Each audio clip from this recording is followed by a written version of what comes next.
রাজু, আমার পোষা পাখি মিঠু, রিনা এবং সাবিনা, এবং এরা সকলেই আমার বন্ধু। আজ আমার চাচাতো বোন রিমি আপুর বাচ্চার প্রথম শক্ত খাবার খাওয়ানোর অনুষ্ঠান করতেছি। দেখো দেখো আমাকে পড়ি আইছে, পড়ি আসছে, পড়ি আসছে, আমাকে পড়ি আসছে, দেখো দেখো।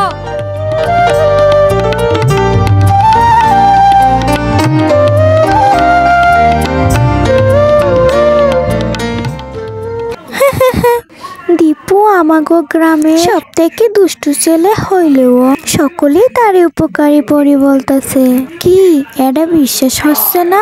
আপনারা কি জানতে চান কিভাবে এইটা হইল? তাহলে শুরু করি। ঠিক 6 মাস আগে যখন রুমি আফা আমাগো বাড়িতে তার বাচ্চা হওয়ার জন্য আইছিল, তখন থেকে এই গল্প শুরু।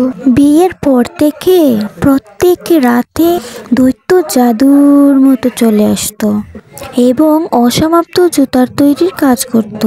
প্রত্যেক দিন সকালে ঘুম থেকে উঠে সেই ভালো মুচি আর তার বউ এক এক জোড়া সুন্দর জুতো সারি সারি সাজানো, এবং শেষে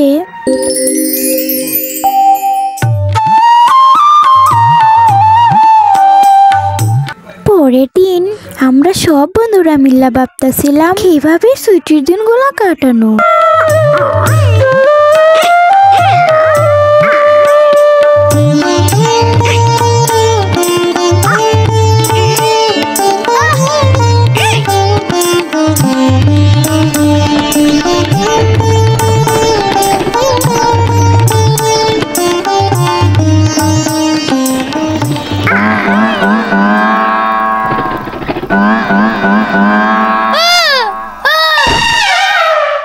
অসভ্য পোলাপান, ভালো কিছু কইরা সময় কাটাইতে পারোস না?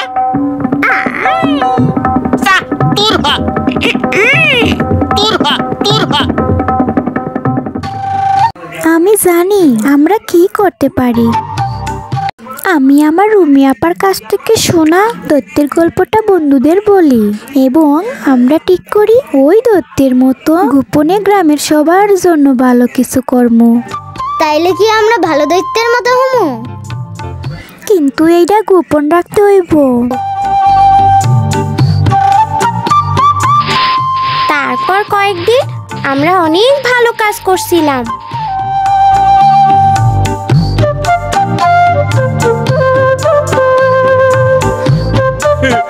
তাড়াতাড়ি আসো, তাড়াতাড়ি আসো, দেখো আমাদের উঠান পরিষ্কার পরিচ্ছন্ন। উমা, কি যেন আমার গরুর গোয়াল পরিষ্কার করে রাখা গেছে। ও মা, এইসব কারা করলো? এইটা নিশ্চয়ই কোনো পরীর কাম। হ পড়ি হইব। আমরা সবাই বালা কইরা কাজগুলো করতে থাকি যাতে কেউ আমাগো সন্দেহ করতে না পারে। একমাত্র দীপুই আমাগো সাথে যোগ দেয় নাই। সে ঠিক করছিল এই গরমের ছুটিতে কিভাবে উঠতে হয় তাই শিখবো। মিনা, রাজু, আসো দেখে যাও, রুমির বাচ্চা হইছে। বাচ্চা হইছে, বাচ্চা হইছে।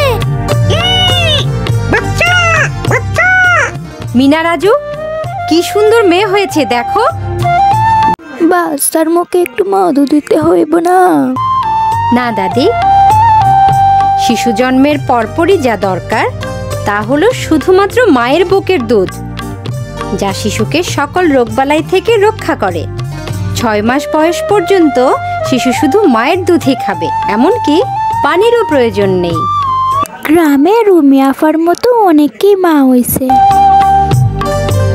কিন্তু রুমি আপার কোনো সমস্যা না হইলেও অন্য মায়েদের কিছু সমস্যা হয়েছিল। শোনো, মনে হয় আমাগো খোকন ঠিক মতো দুধ পাইতাছে না, পরে গরুর দুধও খাওয়াইতে হইব। না, উনি তো ঠিক বলতেছেন না। চলো মিনা, ওরা আমাকে দেখে ফেলবো। কিন্তু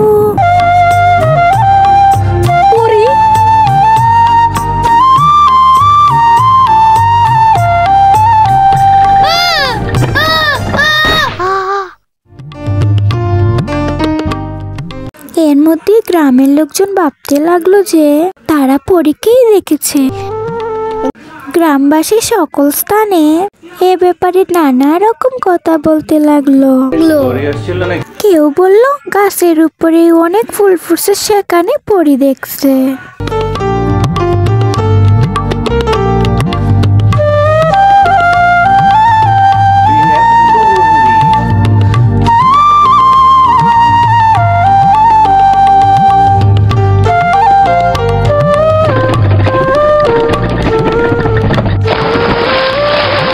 রুমি আপার বাচ্চাটা বড় হইতাছে, কিন্তু রুমি আপার মনে সন্দেহ, তার বাচ্চা ঠিক মতো দুধ পাইতাছে তো।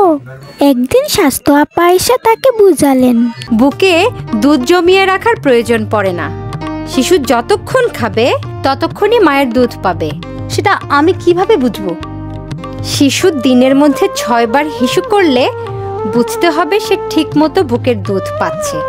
মনে রাখবে, শিশুর পেট খুব ছোট।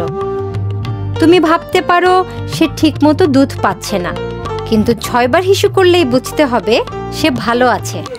আপা আমেনা ভাবি মনে করতেছে তার বাচ্চা ঠিক মতো দুধ পাচ্ছে না। সে এবং তার স্বামী ভাবতেছে বাচ্চারে গরুর দুধ খাওয়াইবো।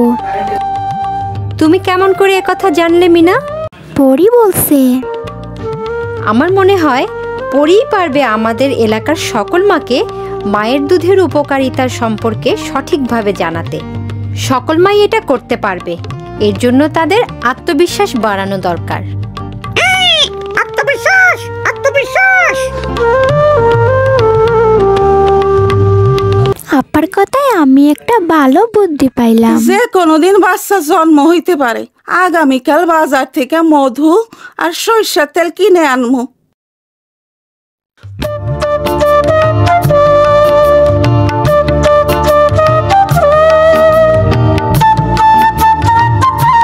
নিজের প্রতি আস্থা রাখতে হবে। 6 মাস পর্যন্ত শিশুকে মায়ের দুধ ছাড়া অন্য কিছু দেওয়া যাবে না।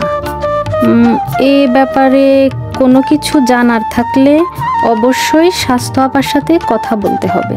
পরি আমাদের সব সমস্যার কথা জানে। হ্যাঁ, পরির উপদেশ আমাকে মাইনা চলা উচিত। অবশ্যই আমরা পরির উপদেশ মাইনা চলমু। সে তো আমাকে সব সমস্যাই জানে। এইটা আবার কি? সিডি নবজাতকের মুখে মধু বা সরিষার তেল দেওয়া যাবে না। নবজাতককে জন্মের সাথে সাথে মায়ের বুকে দিতে হবে। মায়ের দুধ শিশুর জন্য প্রথম প্রতিষেধক, যা তাকে বিভিন্ন রকম রোগ থেকে রক্ষা করে। এসব বিষয়ে স্বাস্থ্যকর্মীর সাথে আলোচনা করতে হবে। ও তাইলে তো আমরা অবশ্যই পরির কথা মাইনা চলমু।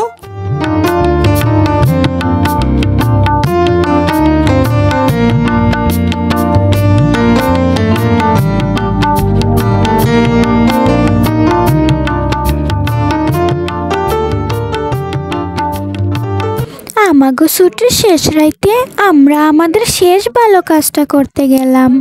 পরীর কাজ শেষ। স্বাস্থ্য আপার কথা গ্রামবাসীদের জানানো হয়েছে। তাছাড়া পরের সপ্তাহ স্কুল খুলবো। আমাগো এইবার এই কাজ শেষ করতে হইব। কিন্তু গ্রামের মানুষ তো তাইলে মনে করব হঠাৎ পরে চলে গেল।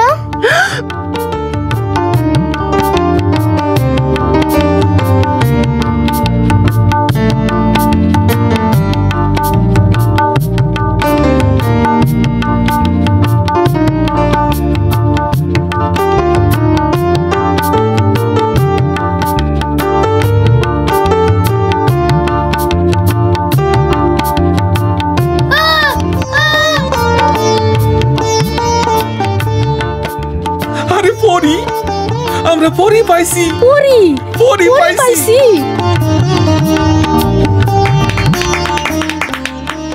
এইভাবেই দীপু হিরো হইয়া গেল। আমরা অবশ্য এতে কিছু মনে করি নাই। আমরা অনেক মানুষের উপকার করতে পারছি এবং স্বাস্থ্য আপার সকল তথ্য সবার মধ্যে পৌঁছাতে পারছি। আর আমরা খুব মজা করছিলাম। খুব মজা, খুব মজা।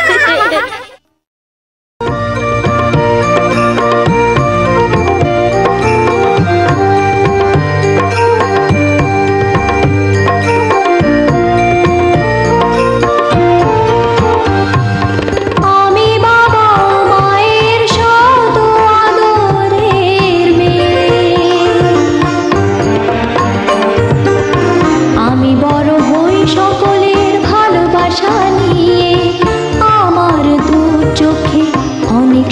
থাকে আমি পড়ালেখা শিখতে চাই।